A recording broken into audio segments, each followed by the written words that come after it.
اس بچے کے بعد 2000 پے کرنے کو نہ ہو تو 36,000 اور 72,000 کہاں سے پے کرے گا؟ میں سر کے پاس گیا، آج ان کی بڑا احترام کرتا ہوں، بڑا رسپیکٹ، اپنے ٹیچر میں بڑا احترام کرتا ہوں، یقیناً شاید ان احترام کی وجہ سے ہی یہاں پر میں پہنچا ہوں۔ میں سر کے پاس گیا، میں نے کہا سر میری تو کنڈیشن ایسی نہیں ہے کہ میں فی پے کر سکوں۔ سر ٹاپ پہ کھڑے تھے اور میں آفس پہ کھڑے تھے، میں نیچے کھڑا تھا، مجھے آج بھی یہ لمحہ یاد ہے، میں اکثر یاد کرتا رہتا ہوں۔ تو سر نے مجھے کہا کہ آپ جیسے بچوں کے لیے گورنمنٹ اسکول بنے ہوئے ہیں۔ تو اما بعد اعوذ باللہ من الشیطان الرجیم، بسم اللہ الرحمن الرحیم، لئن شکرتم لازیدنکم ولئن کفرتم ان عذابی لشدید، صدق اللہ العظیم۔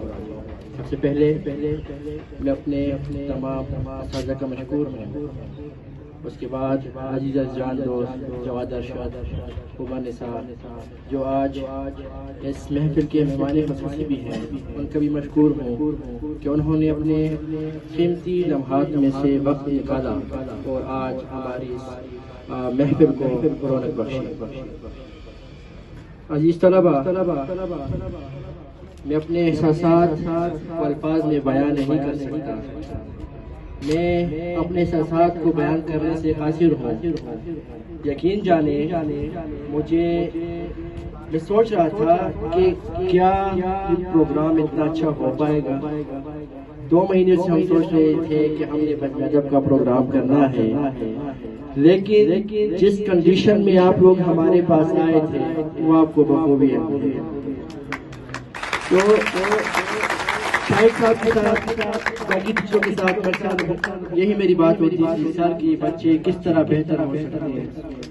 جو کنڈیشن ان کی میں دیکھ رہا ہوں، اگر یہی کنڈیشن رہی تو یہ آگے فیوچر میں کیسے سروائیو کریں گے، یہ کس طرح، یہ جو چیلنجز ہیں، یہ کس طرح مارکیٹ میں کمپٹیشن ہے، یہ کس طرح آگے جائیں گے اور خود کو منوائیں گے۔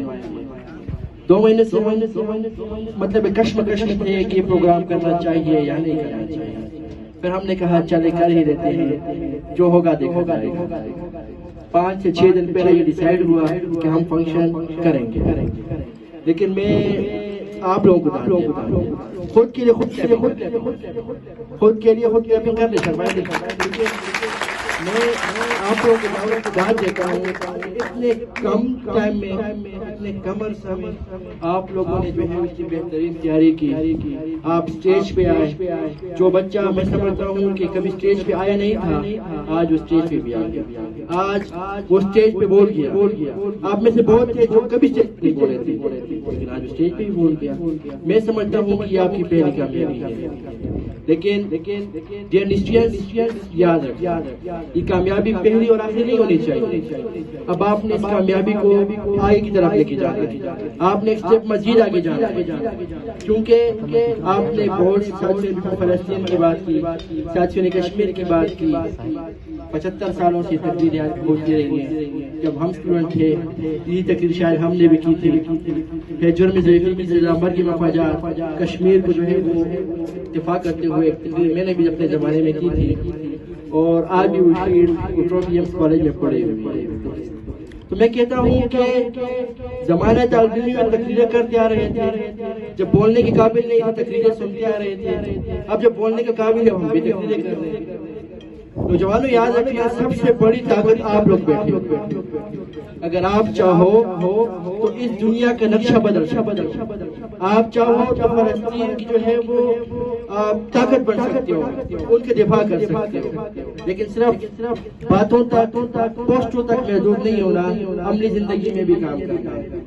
رہی بات کالج کے وجود میں آنے کا، کالج ہم نے کیوں بنایا، 2-4 باتیں مختصر کروں گا، یقیناً وقت کافی ہو چکا ہے، طلباء تنگ ہو چکے ہیں، لیکن 2-4 منٹ اور میں آپ کو ایک کہانی سناتا ہوں۔ جب میں اپنے 9th کلاس میں تھا، I used to be a brilliant student، مجھے ایک ٹیچر ایک ادارے میں لے گئے، کہا کہ آپ آئے اور ہم آپ کو جو ہے وہ آپ وہاں پر پورے اسکالرشپ کریں۔ ٹھیک ہے جی، تو میری کنڈیشن اتنی نہیں تھی کہ میں اس وقت فی پے کر پاتا، ٹھیک ہے، تو میں اس ادارے میں کیا 4-5 مہینے جو ہے میں نے کلاسز لی، میری رجسٹریشن انہوں نے کر دی، ایڈمیشن کا ٹائم آیا تو میرے پیچھے ایک پرچی آئی 36,000 روپیز مجھے پے کرنے ہوں گے، 36 میرے بھائی کے۔ اس بچے کے بعد 2,000 پے کرنے کو نہ ہو تو 36,000 اور 72,000 کہاں سے پے کرے گا؟ میں سر کے پاس گیا, آج بھی ان کی بڑی احترام کرتا ہوں, بڑا رسپیکٹ, اپنے ٹیچر کو میں بڑا احترام کرتا ہوں. یقیناً شاید ان احترام کی وجہ سے ہی یہاں پر میں پہنچا ہوں. میں سر کے پاس گیا, میں نے کہا سر میری تو کنڈیشن ایسی نہیں ہے کہ میں فی پے کر سکوں. سر ٹاپ پہ کھڑے تھے اور میں آفس پہ کھڑے تھے, میں نیچے کھڑا تھا. مجھے آج بھی یہ لمحہ یاد ہے, میں اکثر یاد کرتا رہتا ہوں. تو سر نے مجھے کہا کہ آپ جیسے بچوں کے لیے گورنمنٹ اسکول بنے ہوئے.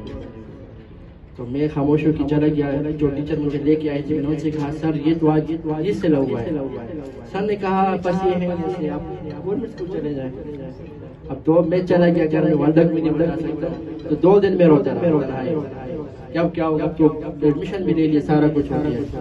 پھر میں نے کہا چلے گورنمنٹ بھی کر لیں. میں گورنمنٹ اسکول میں گیا, ایک دن میں نے کلاسز وغیرہ لی, گورنمنٹ ہائی اسکول رشیدہ میں کلاسز وغیرہ لے لی. اس کے بعد ایسا ہوا کہ پھر ایم ڈی صاحب نے کال کی کہ بھائی بچے کا ایڈمیشن ابھی تک نہیں کیا, اور ایک امیج بن چکا تھا میرا کہ پڑھنے والا ہے. انہوں نے مجھے کال کی, کہا کہ کیا ہے مطلب, سر میرے پاس بھی نہیں ہے, میرے پاس 2000 نہیں تو میں 36 اور 36 72,000. تو میں کہا چلے آپ 2 کم کر ایڈمیشن. میں نے کہا ٹھیک ہے. اس دن مجھے آج بھی یاد ہے کہ میں لیٹا ہوا تھا, میں نے کہا تھا انشاءاللہ جب بھی موقع ملے ایک ایسا ادارہ رب سے بنوائیں گے جہاں پر کوئی بچہ فی کی وجہ سے ایجوکیشن سے محروم نہیں رہے. اور آج آپ لوگوں نے دیکھا ہوا, آپ کو پتا ہے پچھلے 13 سال ہے اور یہاں پر ہمارے پاس طریقے ایسے بچے ہیں جس میں فی نہیں لے رہے. آج تک اس ادارے نے میرے خیال میں آپ کو فی کی وجہ سے گھر کو, اس ادارے نے آج تک آپ کو یہ فی آپ کے راستے میں رکاوٹ نہیں بنی. اور میں اس پروگرام کی وجہ سے کے تمام نوجوانوں کو, طالب علموں کو, فیملیز کو یہ پیغام دینا چاہتا ہوں. اگر آپ کے پاس فی نہیں, ایجوکیشن آپ کا رائٹ ہے, آپ سے کوئی نہیں چھین سکتا. آپ کے پاس اگر آپ فی افورڈ نہیں کر سکتے, national institute of science and technology کے دروازے آپ کے لیے کھلے ہیں, لیکن شرط یہ ہو کہ آپ ڈیزرو بھی کریں, آپ پڑھنے والے بھی. ایسا نہیں ہے آپ پڑھنے والے بنے, آپ میں ایک جستجو ہو, آپ میں طلب ہو پڑھنے کے لیے, تو میں آپ کو یہ جب تک زندہ ہوں اور جب تک رب نے استقامت یہ میں آپ کو کہتا ہوں کہ انشاءاللہ نیکسٹ کالج آپ لوگوں کو پڑھائے گا اور آپ کی ایک اچھی جو ہے وہ آپ کی رہنمائی کرے گا. آپ نوجوان ہو, میرے اسٹوڈنٹس, مجھے آپ پہ فخر ہے کہ آپ لوگ یقیناً آپ جو ہے وہ جس طرح آپ آگے بڑھتے جا رہے ہو, میں آپ میں مستقبل کے لیڈرز دیکھ رہا ہوں. میں آپ لوگ مستقبل کے ڈاکٹرز, انجینئرز اور باقی جتنی پروفیشنز ہیں, جتنی فیلڈز ہیں, میں آپ میں دیکھ رہا ہوں, اور انشاءاللہ آپ لوگ وہاں تک پہنچیں گے.